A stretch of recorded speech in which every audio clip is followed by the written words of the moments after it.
Well, if you thought the Golden State Warriors were the worst team in the NBA, well, that's clearly not the case because we've found a new suitor.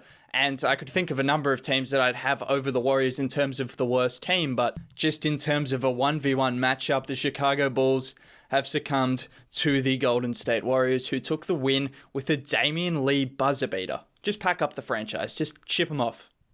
That's done. Windy City Bulls, you're the new team in Chicago. That's it. That's the only franchise from Chicago that should be playing. Look, I'm sure 100% of people were expecting a Curry to take the final shot to hopefully win the game, and it kind of happened that way because his brother-in-law took it, so someone who's married to a Curry, I guess it's just kind of transferable. Maybe I'll have to marry a Curry to get that kind of DNA into me, because clearly something is working in that family tree that just makes you an incredible three-point shooter, so I could do with that. But anyways, enough about me. The Warriors got their win, but we'd be lying to ourselves if we said it was convincing and if it means they're in the playoff picture, because at the moment, with how stacked the Western Conference is, they're just not good enough. But I'm still going to give it time. Andrew Wiggins. I'll start with Andrew Wiggins because I think he looked better today. I heard some people say he played bad. Well, I don't know. I mean, we've got lower expectations for him now, and sure, he's not going to be an all-star, and he doesn't look like a great role player, but if he can be an okay role player who can knock down the occasional threes, get to the rim, that's what he was doing better today. He was getting to the rim. He was attacking the rim. He found a couple of open shooters kicking out. He made some good passes. He's actually a solid playmaker when he attacks and kicks. So I didn't mind what I saw from Wiggins in that regards. Kelly Oubre, is he the worst player in the NBA? It's quite possible. It is quite possible he's currently the worst player in the NBA. We've got to stop with all those Oubre memes now. You just can't be having endearing memes about someone who can't hit a jump shot. I'm not going to do it. I'm not going to endear myself to someone, even in a joking way, if he can't hit one jump shot. One. Like, we ask of you, one jump shot, one layup. He went 31 shots without a layup or a jump shot. 31. 3-1. Okay, I didn't mean it like that, but sorry, Warriors fan, that wasn't meant like that. I actually never really partook in those jokes because I thought they were kind of old, but yeah, 3-1. Okay, it took 31 shots. I don't know if he's actually made one now. I think I might have missed a part where he made a layup because I came back and he was on 6 points instead of 4, I believe, so I know he didn't hit a 3. I know that because I watched enough to see that he was bricking, like he was bricking badly. He was wide open, airballing threes, front rimming threes. It was bad. It was hard to watch. He was hitting the side of the rim. Like, they weren't even straight. They were just terrible shots. And I don't know what's happened to him. We didn't expect him to be a good shooter. That was the biggest question mark over him. But boy, he looks bad. He said he wanted to be a franchise player. I mean, he probably can be for a G League team. Yeah. So, I mean, there's your franchise if you want to be a franchise player. Ship him off to the G League and you can by all means be a franchise player. If they'd even take you, maybe go to the NBL. That's enough talk about Oubre. That's been way too long, but it kind of warranted it because he's been so bad that I just can't even fathom it, how you can go 31 shots.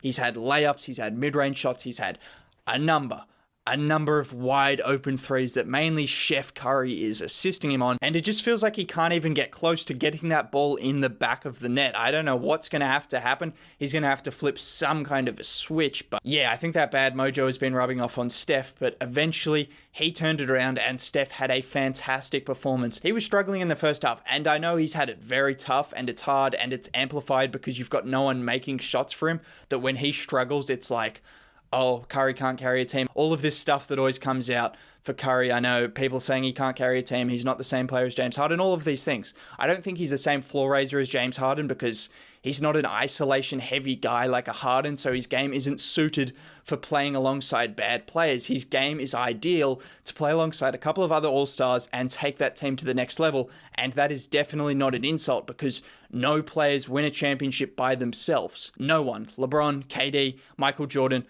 Kobe Bryant, none of these guys are winning a championship by themselves. So don't be silly and think someone's better than Steph Curry because he can carry a hapless team to more wins. What matters most is Steph Curry can carry a good team to make them elite. But we can't talk about that yet because this team is not good at all.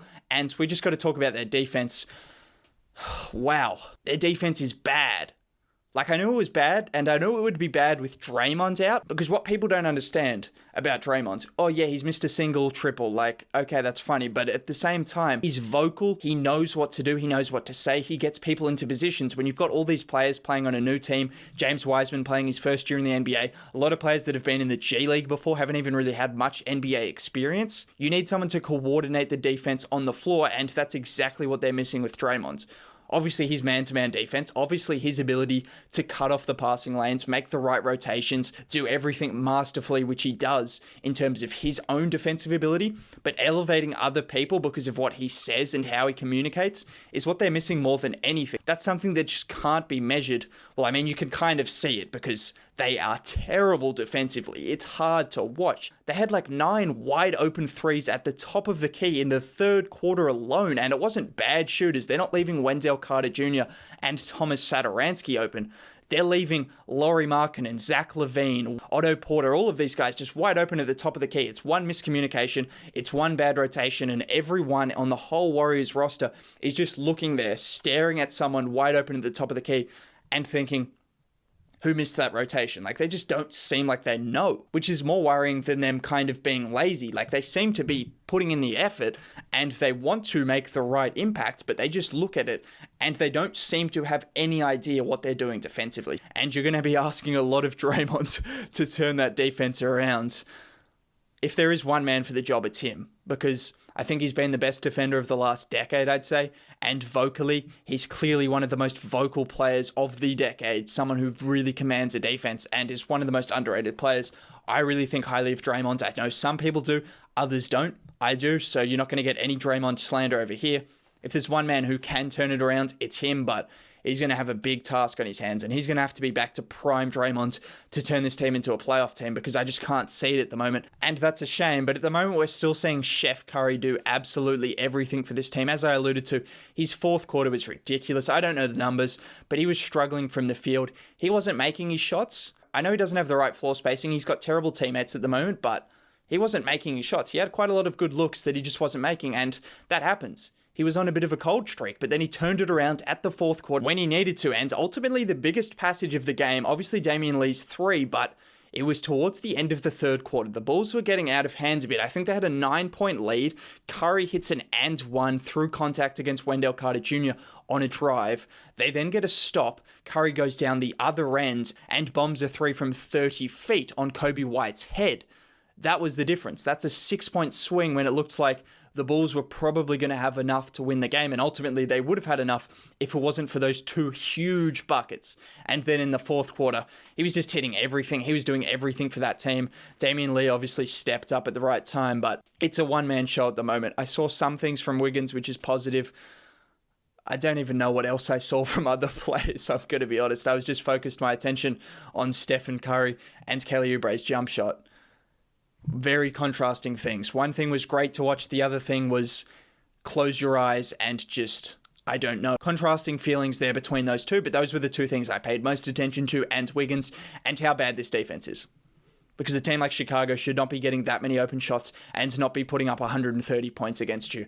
If you want to do anything in the playoffs, if you even want to make the playoffs, Chicago are one of, if not the worst team in the NBA, and they sliced through the Warriors. And if it wasn't for Steph's ridiculous second half and fourth quarter, they would have probably been blown out in the end, which is just kind of ridiculous. So Draymond, when is he back? Let me know, because I don't know. He's having these conflicting reports.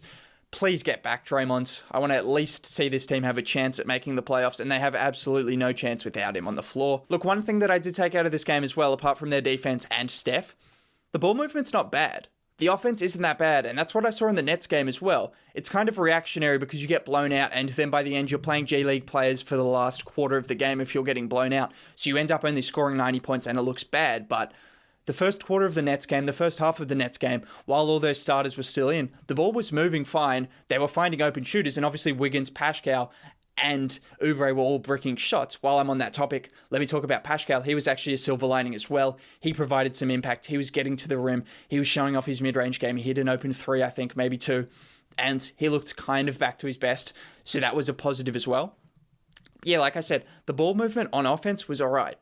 Like, they're moving the ball. Obviously, they put up 129 points or whatever it was to win the game. And it wasn't just Steph. Like, there's other players moving the ball and making the right decisions. It's just a matter of guys like Oubre knocking down shots at the end of the day. They don't need to be great shooters, but they need to be somewhat okay. And they're not. How have I not mentioned James Wiseman as well? He looks pretty good offensively. That pick and roll with him and Steph, that really needs to be utilized more. That is a dangerous, dangerous play. Because of the gravity Steph has, there's pretty much always going to be two people rush up to him. And it means he can just lob it over the top to Wiseman. And Wiseman's first step and ability to attack the rim is really good for a rookie. His offensive game is already very, very solid. He can obviously stretch the floor as well, which I think it'll come back down to earth at some point. I don't think he's going to be hitting 80% of his threes for the rest of his career, but if he can just shoot 30% and at least provide some spacing like they kind of hoped Marquise Chris could do, it just gives Steph a bit more room to move.